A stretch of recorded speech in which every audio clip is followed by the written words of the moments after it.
अब देखिए ये आ गए ना तो इनका वो गाना याद आ रहा है। घाम लागता है राजा, घाम लागता। भैया गर्मी बढ़ गई है इसीलिए घाम लग रहा है। गाना हमको भी याद आ रहा है कि हम लोग सब मिलकर बोलेंगे ठीक है, ये आवाज नहीं खेसारी जी गुस्सा जाएंगे, ठीक है, ठीक है। रुके रुके तो भैया दो शब्द बहुत बहुत स्वागत है रेडियो सिटी परिवार की ओर से आपका। और संघर्ष ग्रुप फिल्म आने वाली है जिसमें आप जबरदस्त लग रहे हैं, तो उसके लिए तो पहले बेस्ट विशेष दो शब्द क्या कहेंगे? सबसे पहले तो पटना की धरती को प्रणाम, आप सबको पैर छू के प्रणाम।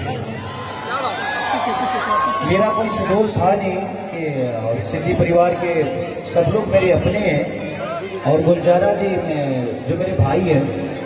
मैं आया था संघर्ष ग्रुप के प्रमोशन के लिए और मैं यहाँ था तो मुझे लगा जी आप सबका भी प्यार और आशीर्वाद के बिना मैं अधूरा हूँ। और इसी बहाने अपने बड़े भाई, अपने गार्जियन, हम लोग जीवन में कुछ भी करते हैं तो जितेंद्र भैया के अलावा कुछ करते नहीं। तो जिंदगी में ऐसे गार्जियन सबको कम मिलता है और हमारा ये सौभाग्य है जैसे गार्जियन के साथ में खड़ा हूँ। और मैं संघर्ष, कल मेरी सिनेमा रिलीज हो रही है, कल बीना